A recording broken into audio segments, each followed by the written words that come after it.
एक मित्र ने मेल के जरिए मेरे से प्रश्न पूछा है। ये कहते हैं कि बहुत विचार आते हैं नेगेटिव, जिनको मैं हमेशा अवॉइड करती थी। और जब विचार आते हैं उसके साथ बॉडी में सेंसेशन भी होता है। मैक्सिमम मूवी के डायलॉग ही आते हैं, जैसे मूवी में नहीं खुद के साथ हुआ हो। ऐसे विचारों को जड़ से कैसे खत्म करूं? सबसे पहले तो हमें यह सोचना होगा कि नेगेटिव ही विचार क्यों आते हैं।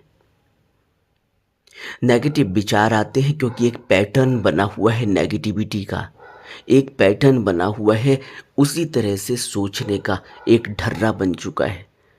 और जब तक हम अपनी सोच नहीं बदलेंगे, जब तक हम किसी भी इवेंट में, किसी भी घट रही घटना में पॉजिटिविटी को नहीं खोजेंगे, क्या उसमें अच्छाई है उसको नहीं खोजेंगे, हम सिर्फ नकारात्मक और नेगेटिविटी को ही अगर खोजेंगे, अगर हम डरे हुए हैं और सिर्फ डर के कारण क्या घटना घट सकती है जो खराब ही होगी, गलत ही होगी, जिसका दुष्प्रभाव ही हम पर होगा, अगर हम इस तरह की सोच को बढ़ावा दे रहे हैं तो धीरे धीरे वो एक पैटर्न बन जाएगा।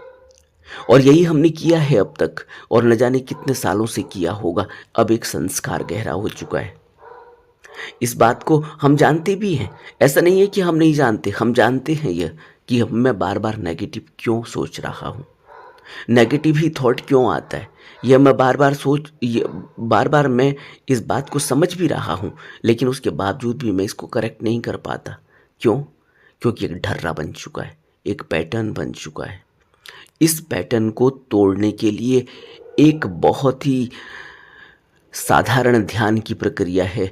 वह है कि कुछ भी अगर विचार आए, कुछ भी घटना सामने दिखे, उस घटना के बाद विचार आए, या कोई भी ऐसा संस्कार पैदा हो, उपजे अंदर, और उससे अगर कोई विचार पैदा होता है तो उसमें हमेशा ही पॉजिटिविटी को खोजने की कोशिश करनी चाहिए। हर हर चीज़ में कहीं ना कहीं कोई पॉजिटिव एस्पेक्ट तो होता ही है। कोई भी घटना घट रही है उसमें कोई पॉजिटिविटी तो होती ही है, लेकिन उस पॉजिटिविटी को हमने देखने की कोशिश नहीं की।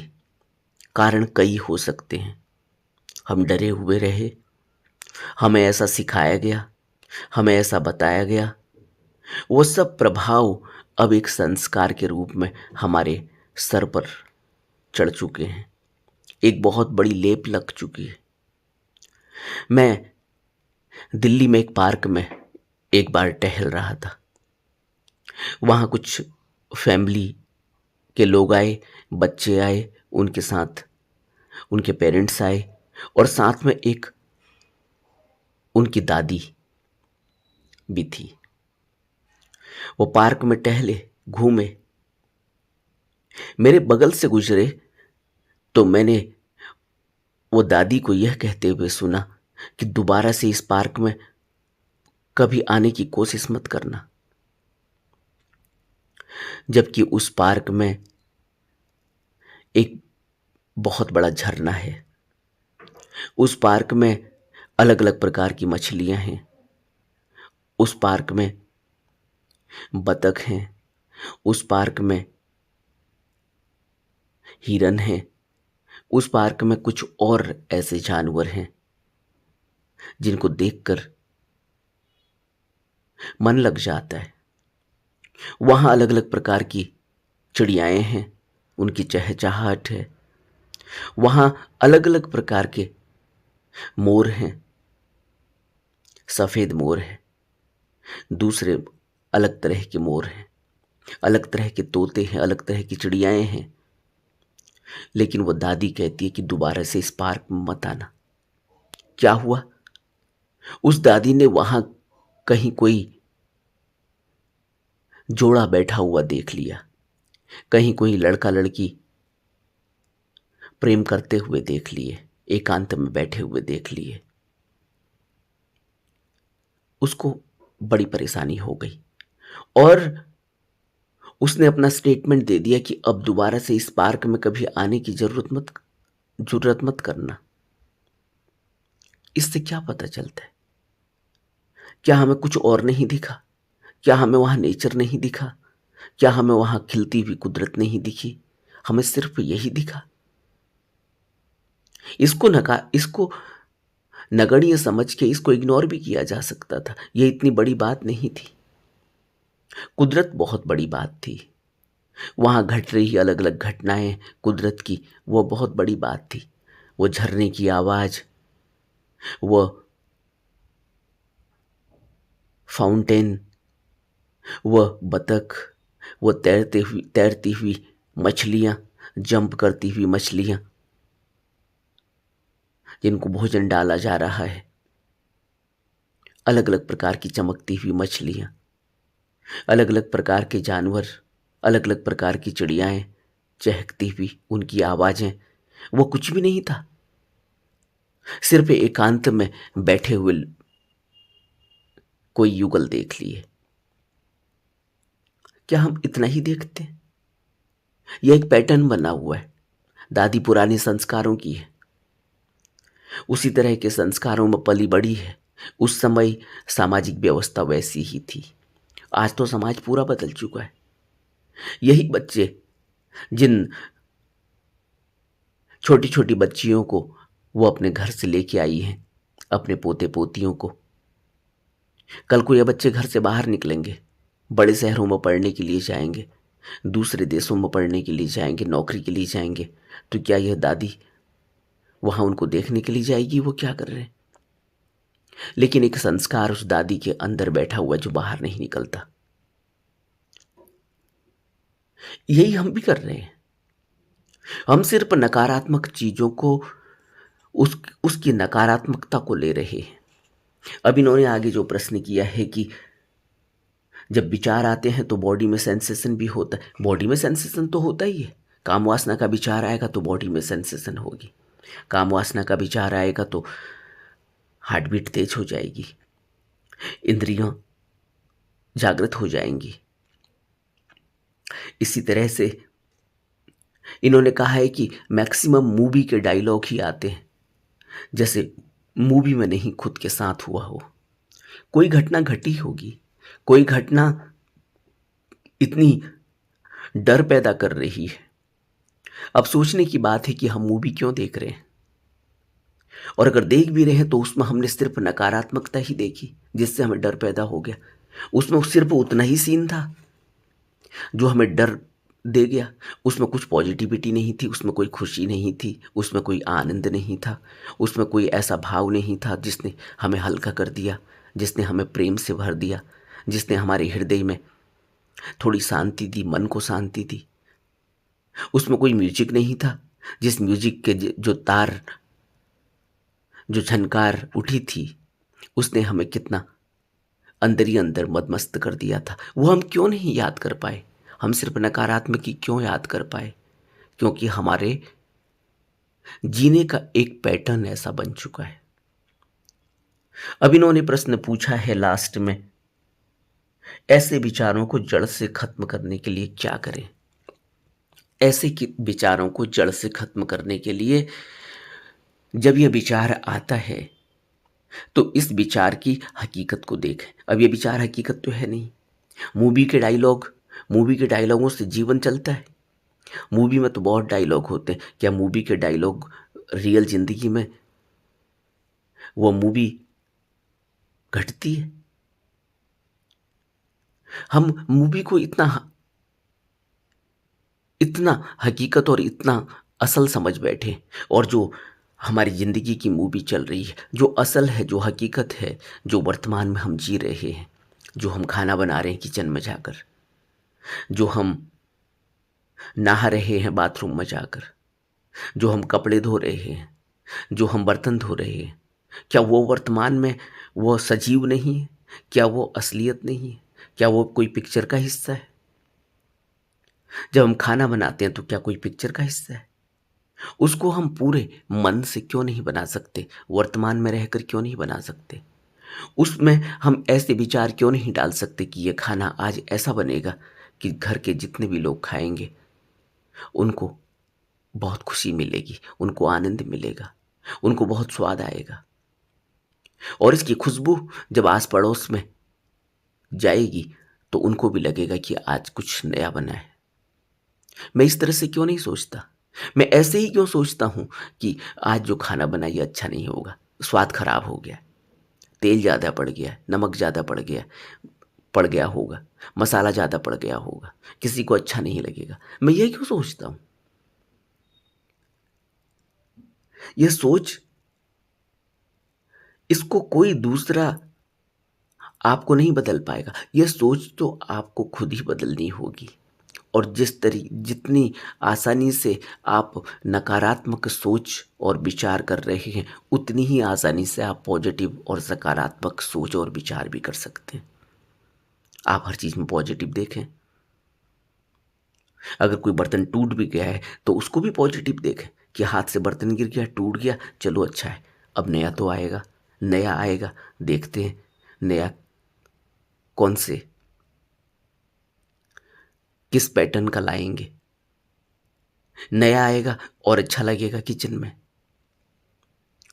कोई कपड़ा फट गया तो बजाय इसके कि वह पुरानी बातों को सोचना कि कपड़ा फटना अच्छा नहीं होता और कपड़ा फट गया मतलब कोई अनर्थ हो गया, कोई गलत सूचना आएगी, हम इन व्यर्थ की बातों में क्यों उलझे हुए हैं? हमने अपने मन को इस तरह से सुपरस्टिशन में क्यों फंसा रखा है, क्यों उलझा रखा है? हमारे हमारी बुद्धि में इतनी भी बात नहीं घुसती कि मूवी हम देख रहे हैं, मूवी में असल क्या है? मूवी में तो हवाई जहाज से एक्सीडेंट हो गया और विलन मारा गया, तो क्या अब तुमने हवाई जहाज में जाना बंद कर दिया? या मूवी में तो ये दिखाया गया कि हवाई जहाज किसी के घर के ऊपर गिर गया और घर के लोग मारे गए, क्या हवाई जहाज ऊपर से हमारे घर में गिर जाएगा तो क्या हम मारे जाएंगे, इस वजह से हम घर छोड़कर चले जाएं? हम किस तरह की बातें कर रहे हैं, किस तरह के पागलपन पर उलझे हुए हैं? क्या हो जाएगा? आप रास्ते से गुजरोगे, रास्ते में 4 लोग आपको देखेंगे, क्या हो जाएगा? क्या कोई आपको झपट रहा है? दुनिया में 7 अरब लोग हैं। अगर 7 अरब लोग इसी तरह से सोचने लगे तो फिर ये दुनिया तो रुक जाएगी। सिर्फ सकारात्मक देखो, जिस तरह से हम नकारात्मक देख रहे हैं वैसे ही सकारात्मक देख। नकारात्मक क्यों देख रहे हैं? जब होगा तो वो भी फेस ही करना पड़ेगा। ऐसा नहीं है कि उससे हम बच जाएंगे। जब कोई घटना घटेगी जिसको हम सोच रहे हैं अभी, अगर वो घटना घटेगी तो क्या हम फेस नहीं करेंगे उसे? तब भी तो फेस करनी पड़ेगी। तो जब घटी ही नहीं है तो उसके लिए इतनी परेशानी और इतना अपने को स्ट्रेस क्यों देना? उसको यह सोचो कि जब घटेगी तब देखेंगे, उसका भी मुकाबला करेंगे। और अभी यह सोचो कि नहीं घटेगी, सब अच्छा होगा। सब अच्छा हो रहा है ना। बहुत से लोग ऐसे भी हैं जिनके जीवन में बहुत बुरा घटा, लेकिन उसके बाद भी उन्होंने अपनी सोच को नकारात्मक नहीं होने दिया। उसके बावजूद भी वह लोग सकारात्मक हैं और ऊंचाइयों को छू रहे हैं। पैरा ओलंपिक में के उन लोगों को देखो, उन खिलाड़ियों को देखो जो पैरा ओलंपिक में भाग लेते हैं। तुम कल्पना भी नहीं कर सकते। तुम्हारे पास 2 हाथ 2 पाँव हैं, तुम्हारे पास अच्छा दिमाग है, तुम्हारे पास अच्छा शरीर है, और पैरा ओलंपिक में उन लोगों को देखो और उसके बावजूद भी जाकर वो कैसा कारनामा करते हैं, देश का नाम रोशन करते हैं। उनके अंदर पॉजिटिविटी देखो। वो भी अगर यही सोचते कि हमारे तो हाथ काम ही नहीं करते, हमारे तो पाँव काम ही नहीं करते, अगर हाथ काम नहीं करते तो पाँव से तीरंदाजी कर रहे हैं। जरा पैरा ओलंपिक को अपने सोशल मीडिया में, यूट्यूब में, टेलीविज़न में पैरा ओलंपिक के उन एपिसोडों को देखो तो पता चलेगा कि तुम्हारा जीवन और उनका जीवन में कितना अंतर है, उनके शरीर में और तुम्हारे शरीर में कितना अंतर है। लेकिन सोच, तुमने ऐसी सोच बनाई हुई है। ऐसे जीवन कैसे चलेगा? यह जीवन ऐसा ही है, अगर तुम रुक जाओगे तो यह जीवन रुक जाएगा। अगर तुम यही सोचोगे कुछ नहीं है, मर तो जाना ही है, तो क्या करना, तो तुम यहीं खड़े रहोगे। और अगर तुम ये सोचोगे कि मरना तो है ही, लेकिन आगे तो बढ़ना होगा, क्योंकि अगर मैं सुबह से लेकर शाम तक काम नहीं करूँगा तो शाम को मुझे रोटी नहीं मिलेगी, मुझे अच्छे से नींद नहीं आएगी। तो या तो यह सोच लो कि मुझे कुछ नहीं करना है, मरना तो है ही, इसलिए मुझे अब कोई काम नहीं करना, रोटी मिले तो ठीक, नहीं मिले तो मर जाएंगे। और या यह सोचो कि मुझे सुबह से लेकर शाम तक काम करना है और एक खुददारी से रोटी कमानी है, जिस रोटी को खा के मुझे इतना सुकून मिले, इतना आनंद मिले, कोई मुझसे ये कहने वाला ना हो कि तू मेरी रोटी खा रहा है, तू मेरे टुकड़ों पर पल रहा है। कोई मुझसे ये कहने वाला ना हो कि तुम्हें कपड़े मैंने दिए। कोई तुमसे ये कहने वाला ना हो कि तुम सो गए, फ्री में खाकर सो गए, हराम की खाकर सो गए, तुमने कोई मेहनत नहीं की। हम दिन भर काम कर रहे हैं, तुम्हारे लिए कमा कर ला रहे हैं, और तुम खाओ और सो। या तो जीवन ऐसे जियो, और या ऐसा जीवन जियो जो खुददारी से भरा हुआ हो। जीवन में सब कुछ होगा, यहाँ उठा भटक तो है ही, क्योंकि जब जीवन, बुद्ध ने इसीलिए कहा कि जब जीवन आ गया तो अब मौत आएगी। यह जीवन मिला ही मरने के लिए है, और यह जीवन में दुख ही है, क्योंकि यहाँ अंत में मर ही जाना है। और यह जीवन में दुख ही है, क्योंकि यहाँ सब कुछ अनित्य है, और अनित्यता में सुख नहीं मिल सकता। लेकिन तो क्या बुद्ध की बातों को यह कहकर हम बिल्कुल रुक जाएं कि जीवन में दुख ही है तो फिर सुख की खोज ही नहीं करनी? क्या जीवन में दुख ही है तो क्या जीवन अब जीना नहीं है? यह जीवन हमारे हाथ में नहीं है, इसका जीना और मरना। हम जितनी सांसें लेकर आए हैं उतना तो हमें जीना ही होगा, चाहे हम रोकर जिए, चाहे हम हंसकर जिए। और जहां तक बात रही कि मूवी के वह डायलॉग याद आते हैं, वह नकारात्मक विचार याद आते हैं, वह सब डर का कारण है। वो संस्कार इस तरह से इतने गहरे अंदर बैठा रखे, क्या होगा? यह भी तो सोचो कि तुम्हारी तरह के लोग जो रात में नौकरी कर रहे हैं, तुम्हारी तरह के लोग जो हवाई जहाज़ों में यात्रा कर रहे हैं, तुम्हारी तरह के लोग जो दूसरे देशों में अकेले रह रहे हैं, नौकरी कर रहे हैं, तुम्हारी तरह के लोग जो तुम्हारे ही देश में अलग अलग शहरों में रहते हैं, अकेले रहते हैं, नौकरी कर रहे हैं और खुशी से जीवन बिता रहे हैं। तुम्हारी तरह के लोग, तुम्हारी तरह सुख सुविधाएं नहीं है उनके पास, उसके बावजूद भी सड़कों में रहकर तुमसे ज़्यादा अच्छा, तुमसे ज़्यादा अच्छी अच्छी खुशी का जीवन बिता रहे हैं।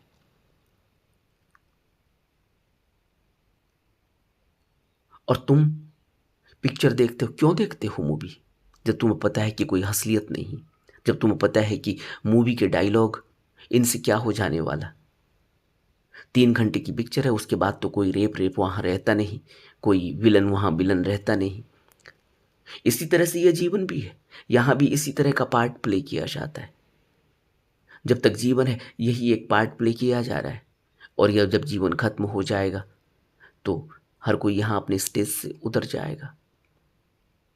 हम पार्ट अदा कर रहे हैं, पढ़ने जाते हैं वहाँ भी पार्ट अदा करते हैं, पढ़ाई करते हैं एक स्टूडेंट की हैसियत से, स्कूल से फिर कॉलेज में चले जाते हैं, स्कूल छूट जाता है, अब स्कूल का पार्ट पूरा हो गया। अब ऐसा तो नहीं कि फिर स्कूल में एडमिशन लेंगे, कौन देगा अब स्कूल में एडमिशन? जब तुमने 12वीं कर ली, तुम स्कूल से कॉलेज में पहुंच गए, तो 12वीं में किसी स्कूल में एडमिशन तो मिल नहीं सकता, पार्ट पूरा हो गया, रोल पूरा हो गया। अब तुम वहाँ डर डर के घुट घुट के जिए, या तुमने उस 12वीं तक की पढ़ाई को एंजॉय किया, तुमने खूब पढ़ाई की, तुमने अपना और अपने माँ बाप का नाम रोशन किया, या तुमने वहाँ खूब सिगरेट पी, शराब पी, खूब वहाँ लड़ाई झगड़ा मारपीट की, तुमने खूब बंक किया, तुमने जो कुछ भी किया वो पार्ट पूरा हो गया। अब तुम उसके परिणाम आगे को मिलेंगे। अब तुम कॉलेज में जाओगे, अगर तुम कॉलेज में भी यही करे, यही मारपीट, यही बंक मारना और यही आवारा घूमना, तो फिर इसके परिणाम जब तुम कॉलेज से बाहर निकलोगे तब मिलेंगे, जब कोई नौकरी नहीं मिलेगी, जब तुम्हारा टेस्ट होगा, जब तुमने क्या सीखा ज़िंदगी में इसकी पहचान होगी, तुम वहाँ खाली रह जाओगे। जब खाली रह जाओगे तो तुम्हें नौकरी नहीं मिलेगी, जब तुम्हारा एटीट्यूड ऐसा होगा तो तुम्हें नौकरी नहीं मिलेगी। जब तुम्हारे अंदर कोई क्षमता नहीं होगी, जब तुम्हारे अंदर किसी भी प्रकार की सृजनात्मकता नहीं होगी तो तुम्हें कोई नौकरी नहीं मिलेगी। और वहीं दूसरे आदमी ने कॉलेज में अच्छा पार्ट प्ले किया है, उसने पढ़ाई की, उसने सृजनात्मकता की, उसने कुछ सीखा, उसने कुछ समझा, उसको भी नौकरी मिलेगी। वो अपनी नौकरी को अच्छी तरह से कर पाएगा। और दूसरा जिसने कुछ नहीं किया वो डरा डरा रहेगा, उसे लगता है कि अब कुछ पूछ लिया तो क्या होगा। तो जीवन तो ऐसे ही चलता है, हर क्षेत्र में ऐसे ही चलता है। लेकिन इन मूवियों को, एक तो वैसे ही एक मूवी चल रही है जिसमें हमारा कोई कंट्रोल नहीं, ना हमें हमारे जन्म में हमारा कंट्रोल, ना हमारे मरने में हमारा कंट्रोल, ना हमारी हमारी घटनाओं में हमारा कंट्रोल। एक तो यहाँ हम एक मूवी की तरह उलझे फंसे हुए हैं, और इसी तरह से एक 3 घंटे की मूवी और देख आते हैं हम, मूवी में भी मूवी, और फिर उसको असलियत समझ रहे हैं। अब रात में जब उस तरह की हवा चलती होगी, वो मूवी का सीन, उसमें रात में हवा चल रही है, वहाँ कोई, फिर उसके बाद हॉन्टेड हाउस में हम पटक दिए जाते हैं, वहाँ फिर कोई भूत बंगला है, भूत दिखाई दे रहा है, वो सपनों में आ रहा है। अब हम कहते हैं कि हम डर गए। तुम देख क्यों रहे हो ये? जब तुम्हारे अंदर वो क्षमता नहीं है सहन करने की तो तुम देख क्यों रहे हो? जब तुम इतने मजबूत नहीं हो तो तुम जीवन को जियोगे कैसे? तुम इन आर्टिफिशियल, इन ऐसी ही दिमाग से बनाई हुई कहानियों को अगर इतना हकीकत और इतना सच समझ रहे हो तो तुम जो ये जीवन वर्तमान में हकीकत में जिया जा रहा है, ये तुम्हें झूठ लग रहा है? तुम इसको कैसे जियोगे? जीवन को जीने के लिए सभी उठापटकों से तुम्हें गुजरना होगा। किसान खेत में बीज डालता है, खाद देता है, पानी देता है, जमीन को तैयार करता है, फिर वो बीज में अंकुरण आता है, फिर उसमें पौधा बड़ा होता है, फिर उसमें फूल लगते हैं, फल लगते हैं। लेकिन अगर उसमें सही प्रकार का सूरज न मिले, रोशनी न मिले, सही प्रकार की हवा न मिले, आंधी तूफान में खड़े होने की उसकी क्षमता विकसित ना हो, तो तुम क्या समझते हो कि वो किसान को कोई फसल मिल पाएगी? अगर तुम रोने गिड़गिड़ाने लगे कि मैंने मूवी में देखा है कि वहाँ पेड़ ढह गए, वहाँ आंधी आई तो सब कुछ बिखर गया, तो क्या तुम यह सोचते हो कि तुम्हारे खेत में भी यही होगा? और वह तो होगा ही। अगर होगा भी तो उतनी क्षमता उस पेड़ में, पेड़ को झेलने की होनी चाहिए। अगर पेड़ को उस वो क्षमता नहीं है उतनी सूरज की तपिश को लेने की, उतनी आंधी और हवा को सहन करने की, तो उस पेड़ में फिर फल रुकेगा नहीं, फिर उस पेड़ में फूल रुकेगा नहीं, फिर उसकी कोई फसल उस किसान को मिल नहीं सकती। हमें इन सभी थपेड़ों से गुजरना होगा। इसलिए निडर होकर जीवन को जीने की कोशिश करो। लोगों से सीखो, उन लोगों से सीखो जिन्होंने कुछ किया। उन लोगों को देखो जो अकेले अपने घर से दूर दूसरे शहर में जाकर नौकरी करते हैं और तुमसे ज़्यादा खुश हैं। उन लोगों को देखो जो दूसरे देश में जाकर पढ़ाई कर रहे हैं। तुम अपने ही घर से रोज पढ़ने जाते हो लेकिन पढ़ नहीं पाते। उन लोगों को देखो जो कितनी सुबह से लेकर शाम तक मजदूरी करते हैं, 50 डिग्री टेम्परेचर में काम कर रहे हैं, फावड़े का काम कर रहे हैं, हथौड़ा मार रहे हैं, सरिया काट रहे हैं, सीमेंट और बालू का इस्तेमाल करके घर बना रहे हैं। उन लोगों को देखो 50 डिग्री टेम्परेचर में, जब तुम घर में एसी में सोए हुए होते हो तब वो काम कर रहे होते। तो तुम्हें यह बात समझ में नहीं आई कि वो लोग कैसे हैं? क्या उन लोगों को तुम यह समझते हो कि वो तुमसे कमजोर है? वो तुमसे मजबूत है। इसलिए यह मत समझो कि अब हम क्या करें, कैसे विचारों को जड़ से खत्म करें। विचारों को जड़ से तुम ही खत्म करोगे, तुम्हारे ही विचार है। कोई दूसरा इसमें न तो तुम्हें दवा दे सकता, न तुम्हें कोई इसमें कुछ पाठ पढ़ा सकता। हर चीज को सकारात्मक होकर देखो, हर विचार को सकारात्मक करो, हर इवेंट को सकारात्मकता से देखो, वहाँ कुछ पॉजिटिविटी खोजो, वहाँ कुछ अच्छा खोजो कि मैं इससे क्या सीख सकता हूँ। सारी घटनाएं नेगेटिव घटी हो, चाहे नकारात्मक हो रहा हो सब कुछ, उसके बावजूद भी ये देखो कि इसमें मैं क्या पॉजिटिव खोज सकता हूँ, मुझे क्या सीख मिलती है, मैं क्या पॉजिटिव ले सकता हूँ इसमें, मैं मेरे अंदर क्या एक नई चीज़ मैं सीख रहा हूँ। ऐसे जीवन बदलेगा। नमो बुद्धाय।